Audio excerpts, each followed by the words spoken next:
हरे कृष्ण। तो आप सभी भक्तों का हार्दिक स्वागत है आज के गौर कथा में। आज हम लोग चर्चा कर रहे हैं श्री चैतन्य चरितमृत आदि लीला, 4th चैप्टर, जिसका नाम है श्री चैतन्य महाप्रभु के प्राकट्य का अंतरंग कारण या मेन रीजन बोल सकते हैं। तो इसके हम लोग वर्ष नंबर 67 नंबर श्लोक तक चर्चा किए थे।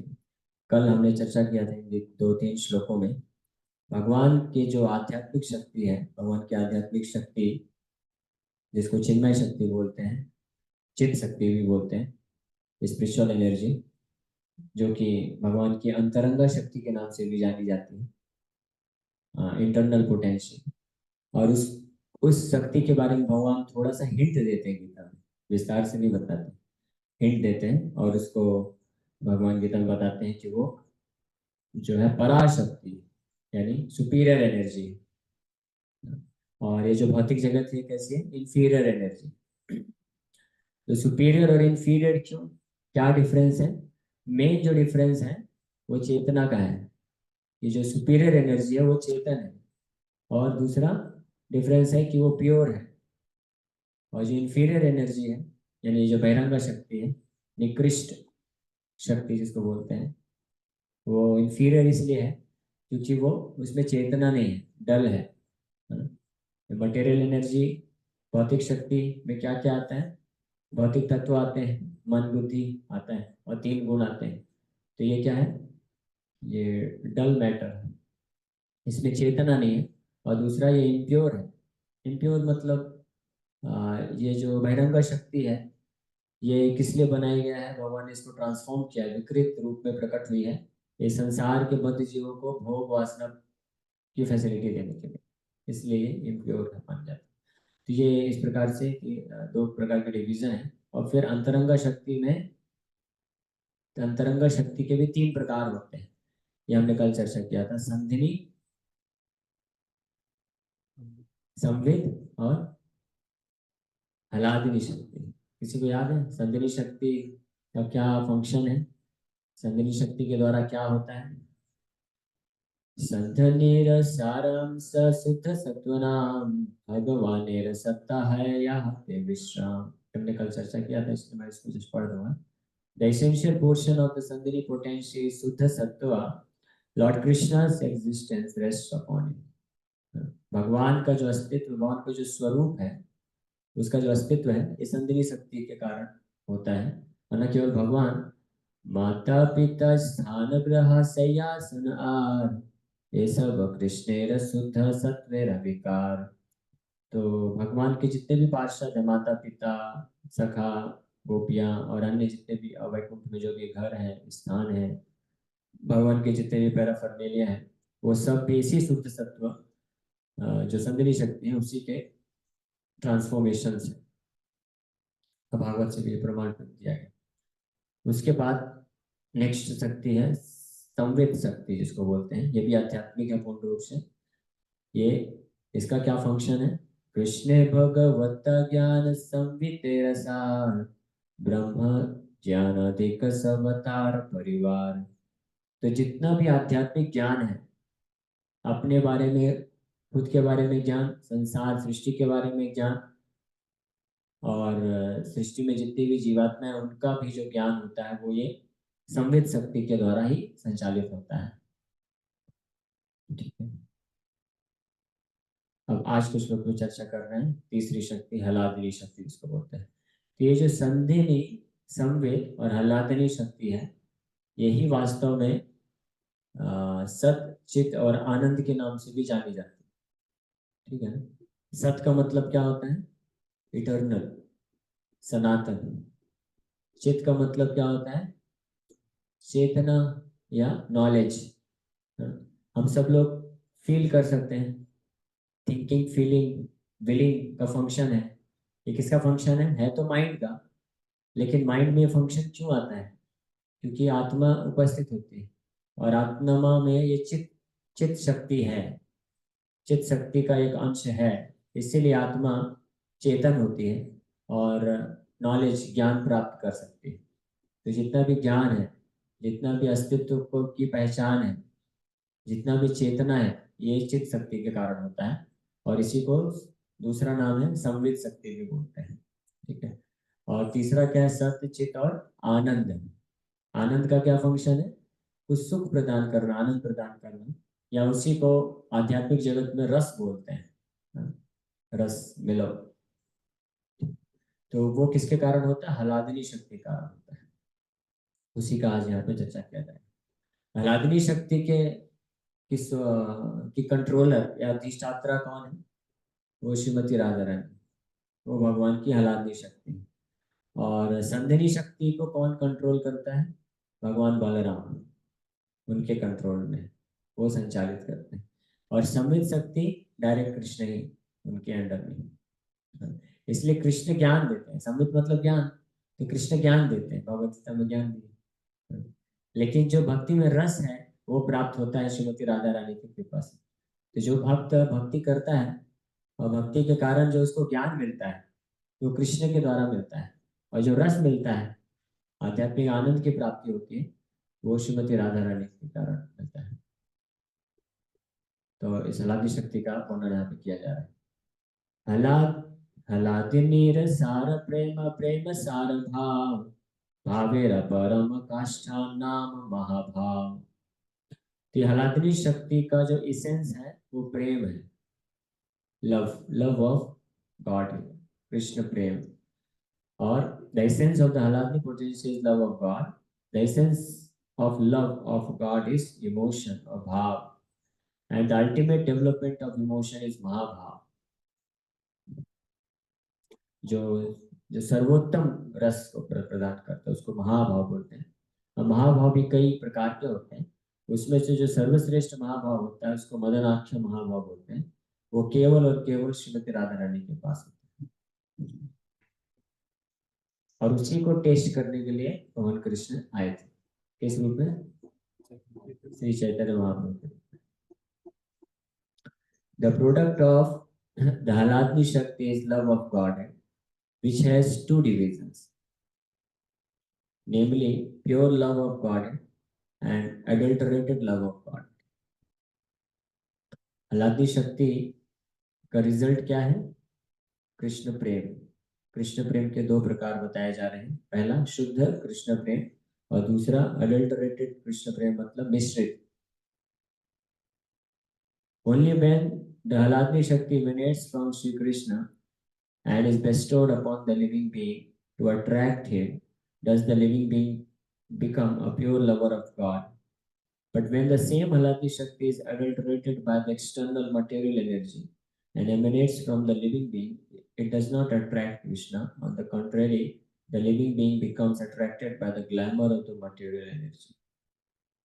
At that time, instead of becoming mad with love of Godhead, the living being becomes mad after material sense enjoyment. And because of his association with the qualitative modes of material nature, he is captivated by its interactions of distressful, unhappy feelings. तो इस हलादनी शक्ति के दो दो प्राकट्य स्वरूप, यानी दो प्रकार के मैनिफेस्टेशन होते हैं। जब इस हलादनी शक्ति का मैनिफेस्टेशन यानी प्राकट्य आध्यात्मिक रूप से होता है, आध्यात्मिक रूप से मतलब कृष्ण से होता है, यानी कृष्ण की भक्ति करने से होता है, कृष्ण का सेवा करने से होता है, तो उसको शुद्ध कृष्ण प्रेम बोलते हैं, जो भगवान कृष्ण को आकर्षित करता है। और इस प्रकार से भक्त कृष्ण का जब सेवा करता है तो उसको ये शुद्ध हलादनी शक्ति का जो फल है, भाव बोलते हैं जिसको, यह कृष्ण प्रेम बोलते हैं, उसके कारण उसको दिव्य रस और आनंद की प्राप्ति होती है। ठीक है, ये पहला डिवीजन है। ये प्योर फॉर्म में जब हलादनी शक्ति इस प्रकार से प्रकट होती है किसी के जीवन में, किसी के हृदय में, और यही हलादनी शक्ति का विकृत रूप जब ट्रांसफॉर्म होके विकृत रूप में प्रकट होती है इस भौतिक जगत के थ्रू, तीन गुणों से प्रभावित होकर के, तो उस अवस्था में क्या बन जाता है? यही काम वासना बन जाता है, इसी को काम वासना बोलते हैं। और इस भौतिक संसार में वो व्यक्ति को प्रेरित करती है सेंस एंजॉयमेंट करने के लिए, इंद्रिय तृप्ति करने के लिए।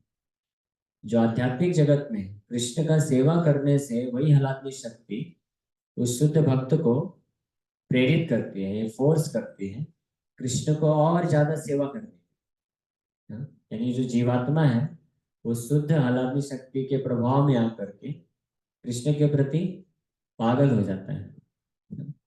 और वही जो दूसरा जीवात्मा है जो इस भौतिक बंधन में है, यानी कौन, हम लोग, तो जो दूसरा जीवात्मा इस भौतिक बंधन में है, वही आह्लादनी शक्ति विकृत रूप में जब प्रकट होती है तो उस जीवात्मा के अंदर काम वासना से भर देती है और उसको भी पागल बना देती है। तो दोनों ही पागल हो जाते हैं आह्लादनी शक्ति के प्रभाव से, लेकिन दोनों का परिणाम क्या है, अलग अलग।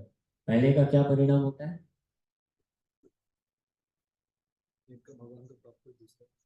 हाँ, पहले का परिणाम है भगवान की प्राप्ति या भगवान की सेवा में और वो बढ़ता है और इससे उसको दिव्य आनंद की प्राप्ति होती है। और दूसरा का परिणाम क्या होता है, वो तो हम सब एक्सपीरियंस करते हैं।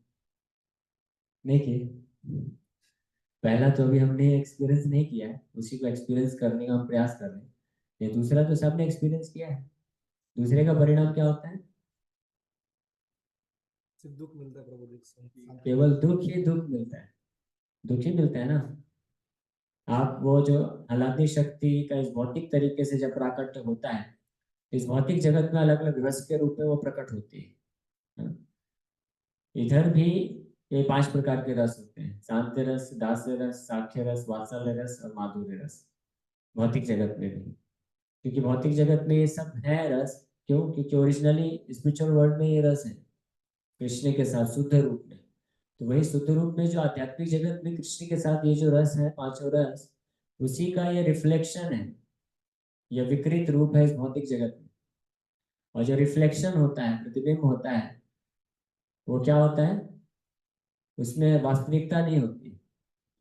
जैसे कोई नदी है, तालाब है, उसके किनारे एक वृक्ष है, आम का वृक्ष है मान लीजिए, तो आम के फल उस वृक्ष में लगे हैं, तो जो तालाब में जब उसका प्रतिबिंब आएगा, हाँ, तो उस प्रतिबिंब को आप प्राप्त करके उसका रस प्राप्त कर सकते हैं आम का, नहीं, लेकिन दिखता वैसा ही है। कि हाँ ये भी आम है, उसी में आपने जंप मार दिया, आपके हाथ में क्या मिलेगा, पानी पानी बस मिलेगा, कुछ मिलने नहीं वाला है।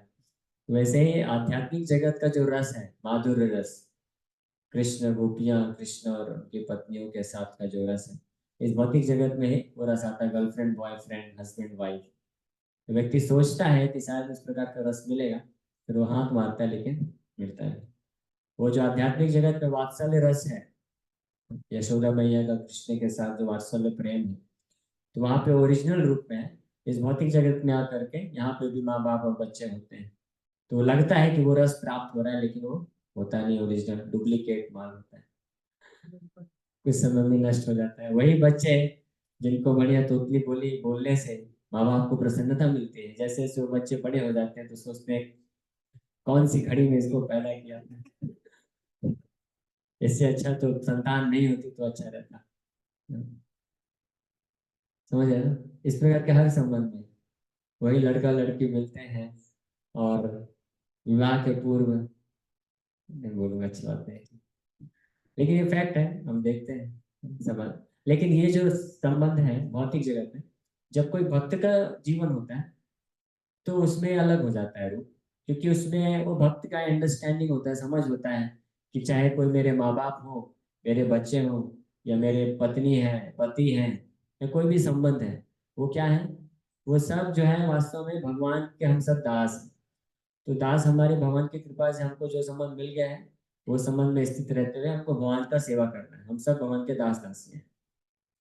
तो भक्त इस भौतिक जगत में भक्त क्योंकि एक अपनी सही पहचान में स्थित रहता है, इसलिए वो विचलित नहीं होता है। तो ये है आह्लादनी शक्ति का एक प्रभाव यहाँ पे बताया गया। ठीक है, आप सब लोग सुन पा रहे हैं ना ध्यान से, बोर तो नहीं हो रहे हैं? अगर लंच लेके आए तो थोड़ा नींद जरूर आएगी। ये नींद भी कौन सी शक्ति का प्रभाव है, हाँ, आह्लादनी शक्ति, संदीपनी शक्ति है, संवेद शक्ति, बताइए, क्वेश्चन है आपके लिए, देखते हैं कितना आपने हाँ, इसमें तो प्रकार हाँ, इन तीनों में से कोई नहीं है। ठीक है। ये तीनों जो शक्तियां हैं आध्यात्मिक शक्ति है, स्पिरिचुअल एनर्जी है ना। और आध्यात्मिक शक्ति में आगे इग्नोरेंस कैसे आ सकता है? ये जो नींद है, ये भौतिक शक्ति का जो तीसरा है तमोगुण, उसका प्रभाव है। ठीक है। तमोगुण के प्रभाव में व्यक्ति सो जाता है, और आध्यात्मिक शक्ति के, आध्यात्मिक शक्ति के प्रभाव में जो भक्त होता है वो समाधि में चला जाता है। तो समाधि में और तमोगुण में जो व्यक्ति सोता है, दोनों दिखने में एक जैसे लगता है, लेकिन जमीन आसमान का अंतर है। ठीक है। एक आध्यात्मिक शक्ति में आश्रित है और एक माया भौतिक शक्ति के तमोगुण में आश्रित है। दोनों एक जैसे दिखते हैं, जैसे गाय और भैंस। हाँ, दोनों ही साधु दिखते हैं, लेकिन है अंतर है ना। तो भैंस भैंस जो है वो भी साधु दिखती है, क्यों? क्योंकि वो अज्ञानता में है, उसको फर्क ही नहीं पड़ता है। भैंस अगर रास्ते में खड़ी है, आप कितना भी हॉकिंग कर दो, उसको कोई फर्क नहीं पड़ेगा, टस से मस नहीं होगी। लेकिन गाय जो है साधु प्रवृत्ति की होती है, वो सतोगुण में होती है। तो अंतर होता है दोनों। ठीक है। उसी प्रकार से कई बार जो भगवान के शुद्ध भक्त होते हैं, उनके लक्षण और जो इस भौतिक संसार के जो पागल व्यक्ति होते हैं, उनके लक्षण दोनों सिमिलर दिखते हैं, एक जैसे होते हैं। भगवान का शुद्ध भक्त भी होता है, वो भी कभी हंसता है, कभी रोता है, नाम जप करता है, कभी चिल्लाता है, कभी गाता है, कभी चुपचाप बैठ के जप करता है। एवं व्रता सुप्रिय नाम कीर्ता हसत्य रोदति यथा उन्माद व नृत्यति गायति। ये श्लोक आया है भागवत में, 11th 11th कैंटो में। ये बहुत अच्छा श्लोक याद रखें। आपको ये श्लोक दिखाते हैं, क्योंकि हालांकि शक्ति के प्रभाव में ये कार्य होता है। 58 एवं व्रता सुप्रिय नाम कीर्त्या जातानुरागचित्त उच्चय असत्यथो रोदितिरोति गायत् उन्मादवन् नृत्यति लोकबाह्य। By chanting the holy name of the Supreme Lord, one comes to the stage of love of God. Then the devotee is fixed in his vow as an eternal servant of the Lord, and he gradually becomes very much attached to a particular name and form of the Supreme Personality of God. As his heart melts with ecstatic love, he laughs very loudly or cries or shouts. Sometimes he sings and dances like a madman, for he is indifferent to public opinion. तो ये आह्लादी शक्ति के प्रभाव में आकर के भक्त इस प्रकार से व्यवहार करता है, और इस भौतिक जगत के जो पागल होते हैं वो भी इस प्रकार से व्यवहार करते हैं, लेकिन दोनों में जमीन आसमान का अंतर होता है। ठीक है। तो आगे वर्णन कर रहे हैं। महाभाव स्वरूप श्री राधा ठाकुरानी सर्वगुण खनि कृष्ण कांता शिरोमणि।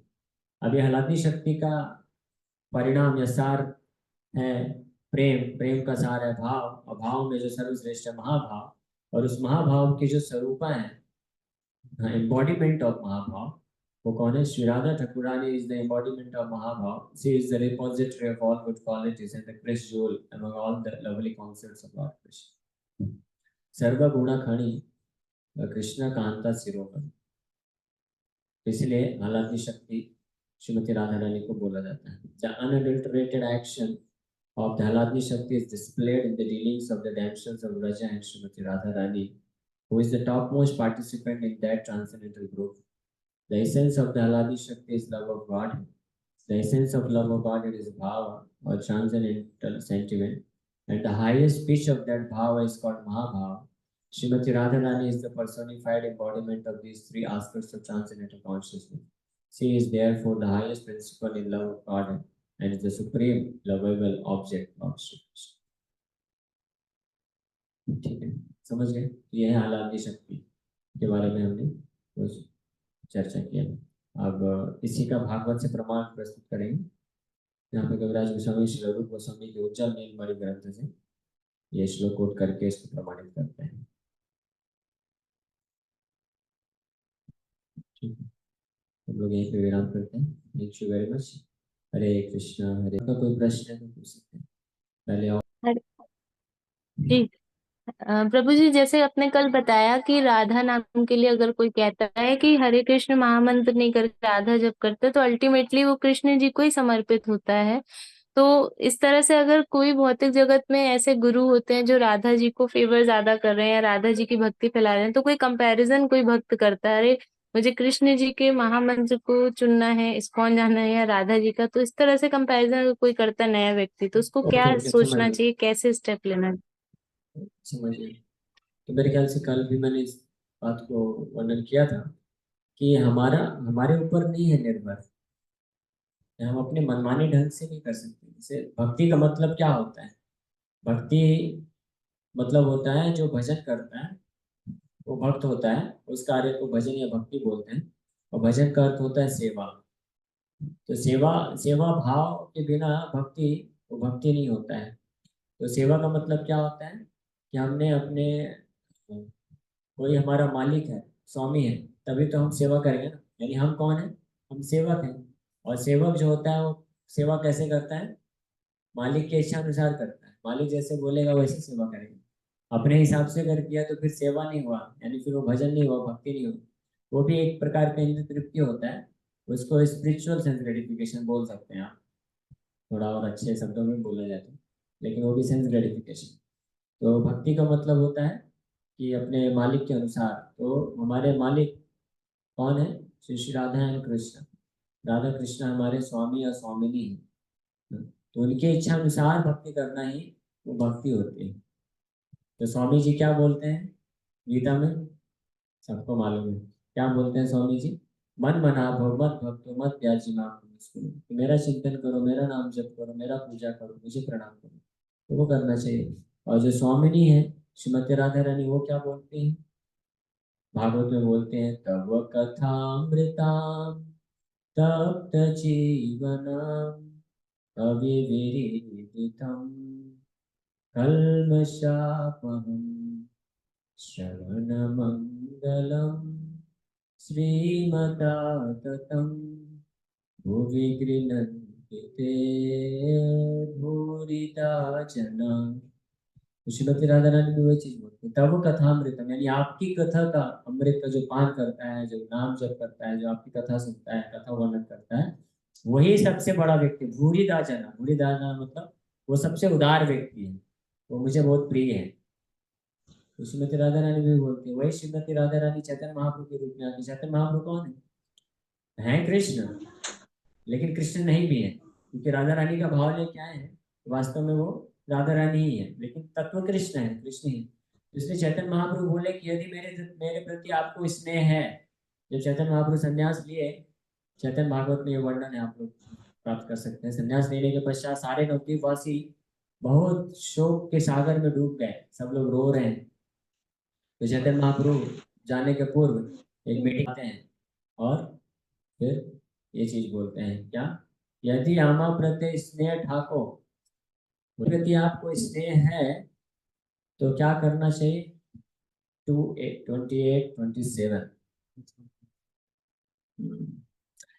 सेकंड, यानी आदि खंड मध्य खंड के 28वें अध्याय का 27 नंबर श्लोक है। यदि हम प्रति स्नेह ठाके सबकार, तबे कृष्ण व्यतिरिक्त ना गाई बेयार। यदि हम प्रति स्नेह ठाके सबकार, तबे कृष्ण व्यतिरिक्त ना गाई बेयार। समझ गया आप लोग? सरल है ना बंगाली? महाप्रभु बोल रहे हैं, if you have any affection for me, then don't speak about any topics other than Krishna. Krishna के अलावा, कृष्ण व्यतिरिक्त ना गाए बयान, कृष्ण के अलावा और कुछ नहीं गाना चाहिए आपको। फिर अगले श्लोक में, अगले श्लोक में अगले श्लोक में बोलते हैं कि शयन की भोजन की जागरण आहार निश चिंत कृष्ण बल वदने। यानी whether you are sleeping, eating or waking, day and night, think of Krishna and chant his name। तो कृष्ण का नाम जप करिए, कृष्ण के बारे में सोचिए। ये श्री चैतन्य महाप्रभु शिक्षा दिए है ना। यही मत सब दृष्टि करी सब कार्य, उपदेश कहीं सब बोले आओ घरे। इस प्रकार से महाप्रभु सबको ऊपर मर्सीफुल ग्लैंस, शुभ दृष्टि दे करके उपदेश दिए और बोले अब आप लोग कृपा करके अपने अपने घर जाइए, तो मुझे भी जाने दीजिए, मुझे प्रचार करने के लिए जाना है। तो इस तरह से चैतन्य महाप्रभु बोले कि जो भी मेरे प्रति स्नेह रखता है, चैतन्य महाप्रभु मतलब श्रीमती राधा रानी का जो भक्त अपने आप को क्लेम करता है, उसको कृष्ण का नाम का जप करना चाहिए। ठीक है, तो मेरे ख्याल से मैंने ऐसे दे दी।